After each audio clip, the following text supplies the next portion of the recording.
సంవత్సరాల 55 సంవత్సరాల కాంగ్రెస్ పార్టీ చరిత్ర, కాంగ్రెస్ పార్టీ నిర్వాకం, విద్యుత్ విషయం అడుగుతారు ఇనరా మళ్ళా అదే చెప్తున్నా. అధ్యక్ష నేను చెప్తలేను, వైట్ పేపర్లో ఇలా చాలా గొప్పగా ఈ ప్రభుత్వమే స్పష్టంగా చెప్పింది అధ్యక్ష. ఏం చెప్పింది అధ్యక్ష? మాకు ప్రజలు 11 సార్లు అవకాశం ఇస్తే, 50 ఏళ్ళ అవకాశం ఇస్తే మేము ఇయ్యగలిగింది 2014 నాటికి 6 గంటల కరెంటు మాత్రమే. అంతటి అసమర్థత మాది, అంతటి చేతగానితనం మాది అని వాళ్ళే ఒప్పుకున్నారు అధ్యక్ష. చెప్పనండి అధ్యక్ష, నేనేం అన్పార్లమెంటరీ మాట్లాడతలేను, శ్వేతపత్రంలోదే మాట్లాడుతున్నా అధ్యక్ష. కాంగ్రెస్ అధ్యక్ష ఇప్పుడు మీది కాంగ్రెస్ పార్టీ కాదు సార్ అధ్యక్ష, మీరు మాకు అవకాశం ఇవ్వాలి సార్. తప్పు సార్ సార్, ఆయన మాట్లాడినప్పుడు నాకు అవకాశం ఇవ్వాలి మీరు దయచేసి అధ్యక్ష. విజయవాడలో రాయలసీమ థర్మల్ పవర్ కేంద్రం ఎక్కడ పెట్టిన అధ్యక్ష? కడపలో బొగ్గుందా అధ్యక్ష? కడపలో నీళ్లున్నాయా అధ్యక్ష? విజయవాడలో బొగ్గుందా? ఇలా బాగా మాట్లాడుతున్నారు. ఆ రోజు తెలంగాణలో విద్యుత్ కేంద్రాలు కట్టకుండా తెలంగాణ ఏర్పడే నాటికి 2700 లోటు మెగావాట్లతో 2700 మెగావాట్ల లోటుతో ఆనాడు మాకు నష్టాల్లో అప్పజెప్పిపోయింది. వీలు కాదా అధ్యక్ష? 6 గంటల కరెంట్ ఇచ్చింది వీలు కాదా? నేదునూరు గురించి మాట్లాడుతున్నారు అధ్యక్ష, నేదునూరు గురించి చెప్తా అధ్యక్ష. నేదునూరులో భూసేకరణ చేసి ఆయన చెప్పిందే చెప్తున్నా సార్. నేదునూరులో గ్యాస్ ఆధారిత విద్యుత్ కేంద్రం పెడతామన్నారు. శంకర్పల్లిలో జయపాల్ రెడ్డి గారు, మేము ఒక నేదునూరులోనే ధర్నా చేయలేదు సార్. మీ జిల్లా శంకర్పల్లిలో కూడా మేమే ధర్నా చేసినాం, నేదునూరులో కూడా మేమే ధర్నా చేసినాం. 2 దగ్గరలో రైతుల భూములు తీసుకున్నారు. గ్యాస్ సార్ ఇప్పుడు వైట్ పేపర్ మీద చర్చ జరుగుతుంది అధ్యక్ష. సార్ మా గౌరవ సహచర మంత్రి గారు నేదునూరు గురించి అడిగారు.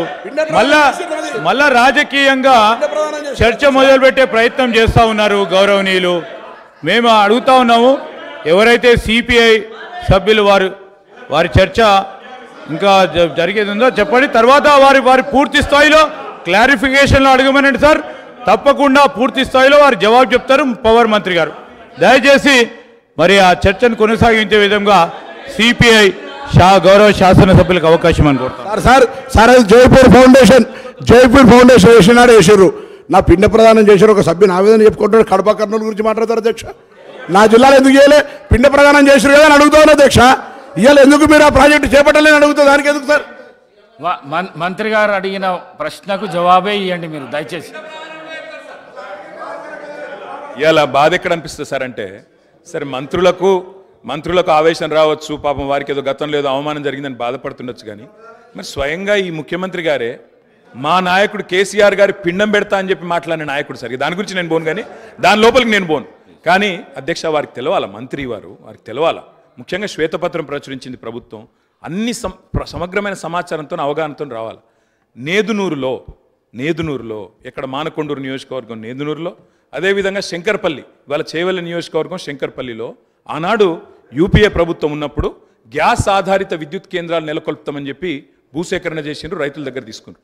మేము టీఆర్ఎస్ పార్టీగా ఆనాడు ఒక దగ్గర ధర్నా చేయలే, ఒక వ్యక్తికి వ్యతిరేకంగా ధర్నా చేయలే. కేంద్ర ప్రభుత్వమే తీసుకున్న నిర్ణయాన్ని గ్యాస్ ఆధారిత విద్యుత్ కేంద్రాలు ఎందుకు పెడతలేరు? బొగ్గు లేని విజయవాడలో ఎందుకు పెడతారు? బొగ్గు నీళ్లు లేని రాయలసీమలు ఎందుకు పెడతారు? మా కాడ ఎందుకు పెట్టరు అని ఆనాడు తెలంగాణ ప్రయోజనాల కోసం తప్పకుండా తెలంగాణ బిడ్డలుగా తెలంగాణ రాష్ట్రాన్ని సాధించిన పార్టీగా గట్టి కొట్లాడినాం. అధ్యక్ష నేను ఒకటే అడుగుతా ఉన్నా, గౌరవ మంత్రి గారికి అవగాహన ఉండాలా. ఈ దేశంలో ఎక్కడన్నా గ్యాస్ ఆధారిత విద్యుత్ కేంద్రం సఫలమైందా? నేదునూరులో గ్యాస్ అలొకేషన్ అయ్యిందా?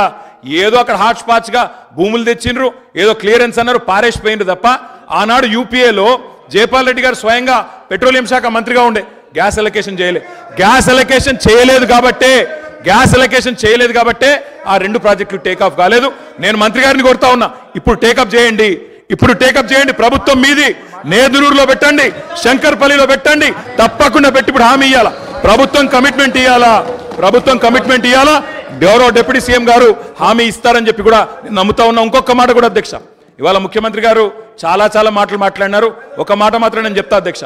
ఇవాళ నోటికొచ్చినట్టు అక్బరుద్దీన్ ఓవైసీ గారు మాట్లాడుతుంటే వారిని అవమానిస్తారు, ఇక్కడ మేము మాట్లాడితే మమ్మల్ని అవమానిస్తారు. సార్ కోనమనేని సాంబశివ గారు సార్ ఒక నిమిషం సార్. మా భారతీయ జనతా పార్టీ పేరు